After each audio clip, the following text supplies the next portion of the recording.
우리가 일을 매일 하잖아요. 우리가 일을 하고 또 돈도 받고 이런 것이 모두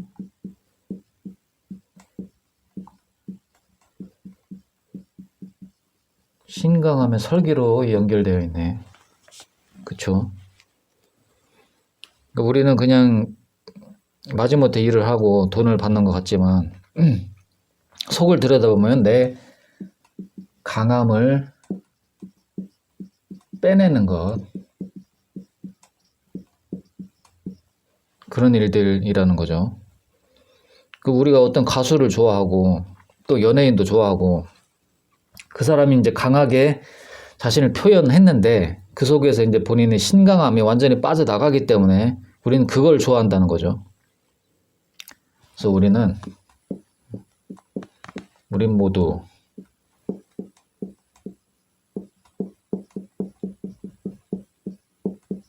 강한 자신을 덜어내는 사람을 좋아합니다. 우리 모두 강한 자신을 덜어내는 사람을 좋아한다는 얘기예요. 신강한 사람을 좋아하지 않는다는 소리죠. 제가 지금 그런 사람을, 강한 자신을 덜어낸 사람을 좋아한다고 했잖아요. 그럼 그거는 타인과 연계되어 있다는 말이네요. 그러니까 상호간, 소통을 논하지 않고 내가 내일의 운이 좋을 것인가 나쁠 것인가를 물어보는 건 이상하다, 이런 말이에요. 그리고 그 소통의 한복판에 인성이란 게 가장 크게 작용을 합니다. 맞죠? 그리고 그 인성이라는 것을 작게 분야하다 보면 서로가 서로에게 주는 것 그리고 받는 것으로 나뉜다는 것을 알 수 있습니다. 예를 들어서 제가 당신에게 일정 부분을 주거나 신경 쓰다 보면 반드시 보상심리라는 것이 작용을 해요. 바로 이 보상심리라는 브레이크가 우리에게 인성의 크기가 제한되어 있고 사이즈가 정해져 있다는 것을 증명하는 강력한 증거가 된다는 거죠.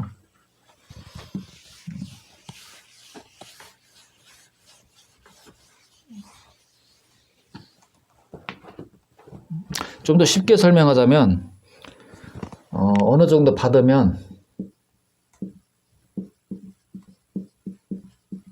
이젠 부담스러워요. 이놈은 보상심리 때문에.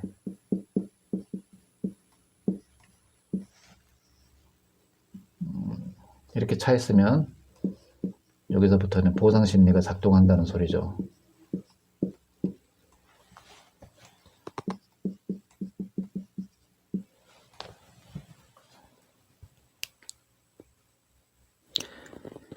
근데 이 뜻이 무엇입니까? 인성이 다 찼어요. 이제 신강해질 거예요. 근데 이 정도 되면 이제 우리는 선택해야 돼요. 되돌려 줄 것인지 아니면 극을 할 것인지. 근데 여기서부터 내가 받는 것이 너무 편하다. 그래서 계속 받게 돼. 그러면 받는 것에 행복감을 느끼고 이 행복감을 느끼는 이 순간부터 근데 불행이 시작된다는 거죠. 받는 것이 행복감을 느끼는 이 순간부터 우리의 불행이 시작된다, 이 얘기입니다. 지금까지 여러분에게 이제 주기만 했던 사람들이 그걸 다시 뺏으려고 할 거다, 그 얘기고, 강해진 나에게 고통이란 것을 줄 거고, 그래서 약해지게 할 거고, 넘치는 인성은 내 건강을 공격하는데 그것은 인성은 머리고 즉 정신이고,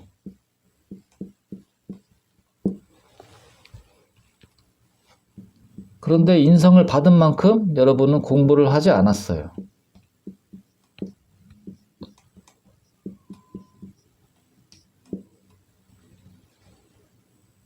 이 때문이다. 그럼 여기서 무엇을 할 수 있습니까?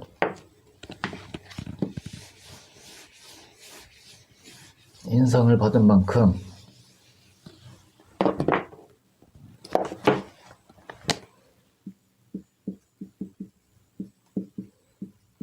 인성을 받은 만큼 반드시 공부해야 한다.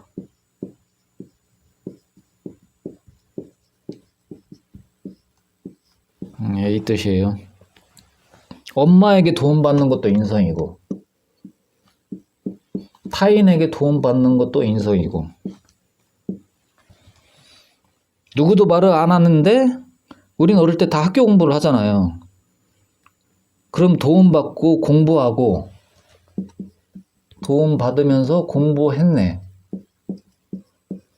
우리 어릴 때 누구도 말을 안 했지만 잘했어요. 이런 이치대로. 근데 지금은 성인이 돼도 똑같은 이치예요. 누구한테 도움을 받습니까? 다시 돌려주지 못했고 인성 공부도 안 하셨어요? 그러면 그 사람과 헤어져요. 다시 돌려주지 못했고 인성을 충분히 받았으나 다시 돌려주지 못했고 인성 공부도 안 하셨다. 헤어진다. 이건 사주를 볼 필요도 없어요. 이런 이치를 아시고 대비를 하셔야 하고요. 근데 내가 지금 도움을 받지 못하는 사람입니까? 여러분이?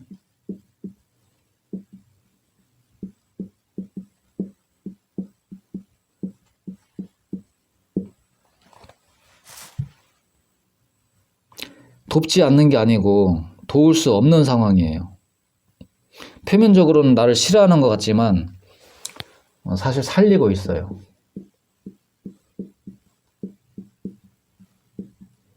어떻게? 고통을 주면서.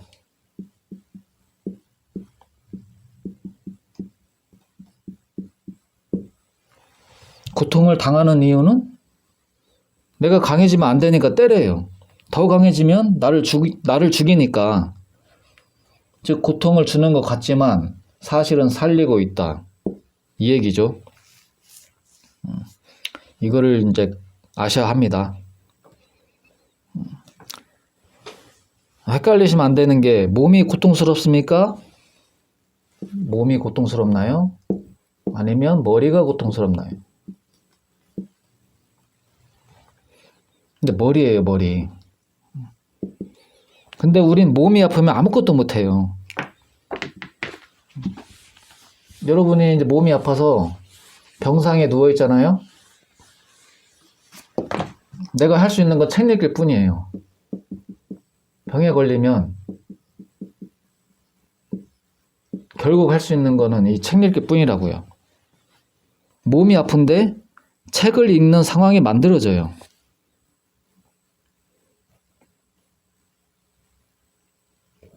남이 나를 돕지 않는다면 내가 인성이 넘친다는 강력한 증거예요.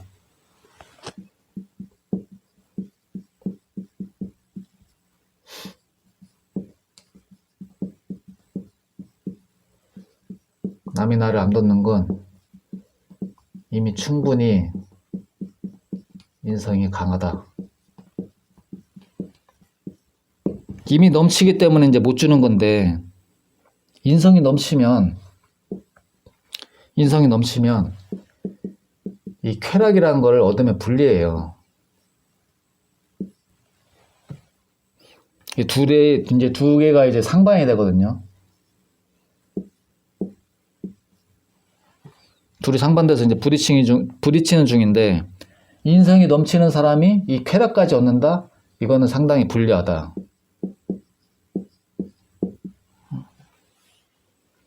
자, 내가 인성이 못 오는 사람이다. 그럼 내가 인성이 넘치는 사람이란 걸 증명을 하면 돼요. 잠시 나의 쾌락을 버리고 상대를 이제 먼저 생각해야 됩니다. 내 쾌락보다는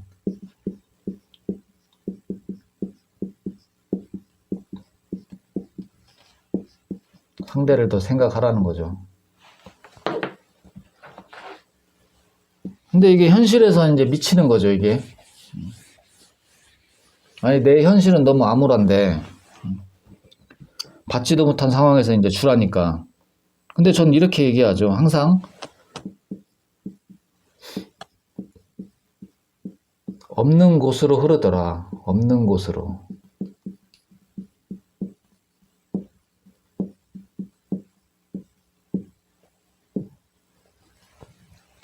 없어야 주어진다는 얘기죠. 많으면 안 온다. 근데 난 분명히 인성복도 없고 인성도 없고 돈도 없는데. 근데 여러분, 이 돈이란 건 쾌락이에요, 쾌락. 돈이란 건 쾌락이거든요. 여러분의 몸에 지금 쾌락이 없다고 장담할 수 있습니까? 나에게 돈이 오면 그것이 고통의 힘을 빼지 않는다. 그거 장담할 수 있어요? 인성이란 건 상대의 신강함을 내가 덜어준 거예요. 상대의 신강함을.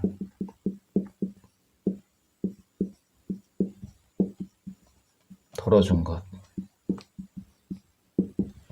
그걸 내가 받으려면, 이 인성을 받으려면 난 항상 인성이 비어 있어야 돼요.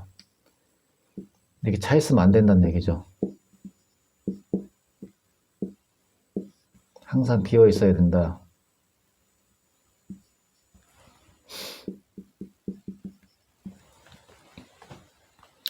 그러기 위해서는, 이렇게 인성이 되기 위해서는 매일매일 퍼주는 삶이어야 되거든요. 근데 여러분 삶이 지금 그렇습니까? 아마 아닐 거예요. 그러니까 사주 때문이 아니고 본인이 안 하고 있다. 그 얘기예요. 분명히.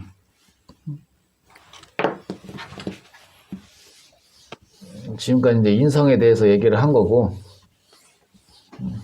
이런 사항들을 잘 아시고 계셔야 여러분의 삶이 윤택해지지 않을까 이렇게 생각을 합니다. 그리고 제가 이제 인성 공부라는 것을 자주 얘기하는데, 인성 공부의 개념에 대해서 조금 아실 필요가 있거든요. 이건 분명히 학교 공부가 아니죠. 학교 공부라는 건 뭡니까? 1 더하기 1이 2라는 정답을 안 거죠.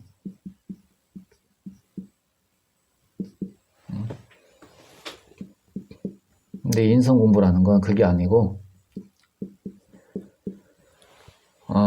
1 더하기 1이 왜 2가 되는지 를 생각하는 과정이에요.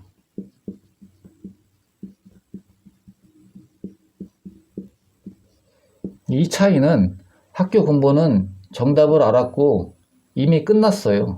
무엇이? 생각이 끝났다. 이 인성 공부는 1 더하기 1이 왜 2가 되는지 생각하는 과정에서 생각이 연결돼요. 생각의 지속. 이 과정에서 뇌를 쥐어짜는 일련의 과정을 얘기하는 거예요. 일련의 과정. 일련의 생각하는 과정. 이게 인성 공부라는 거예요. 이게 책 읽기, 이게 정답을 아는, 그리고 취업이나 학교 공부를 얘기하는 게 아닙니다. 이게 인성 공부라는 거고, 반드시 인성 공부를 하셔야 된다.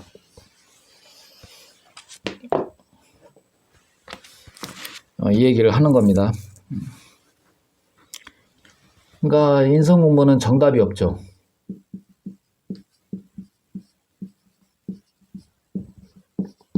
자, 인성 공부를 하는 과정에서 왜 필요한가? 과정에서 여러분의 몸이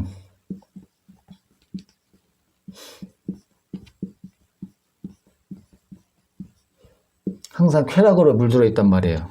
돈, 맛있는 거를 먹고 항상 쾌락을 추구하고, 이런 마음이 여러분의 정신을 황폐하게 만들거든요. 그래서 이 인성 공부가 필요한 거예요. 왜? 이 생각하는 과정에서 여러분의 몸이, 쾌락으로 덮여있던 이 몸이 정화가 돼요. 정화가 된다 이 얘기입니다. 이런 선순환 과정을 통해서 우리의 이제 운이 만들어져요. 여러분의 정신으로 들어와서 이렇게 만들어지는 거예요. 이런 과정을 통하지 않으면 여러분이 뭐 개묘년 뭐 어떤 운을 가더라도 매 한 가지예요. 매 한 가지. 변하는 건 미미하다. 나는 왜 이렇게 운이 바뀌지 않는가 생각하시면 결국에 이런 과정을 통하지 않았기 때문에 된다는 거죠. 뭐 가장 중요한 게 이제 인성이었고, 그게 이제 정신이었고, 그렇죠. 그게 이제 생각하는 과정이었다. 생각하는 과정이더라. 그게 인성 공부더라. 이 얘기를 하는 겁니다. 인성 공부하는 제가 팁을 드린 거고, 여러분들 꼭 인성 공부 하시고, 그 다음에 본인의 운을 논하더라도 논해야 한다. 이 얘기입니다. 오늘 인성에 관해서 이제 말씀을 드렸어요.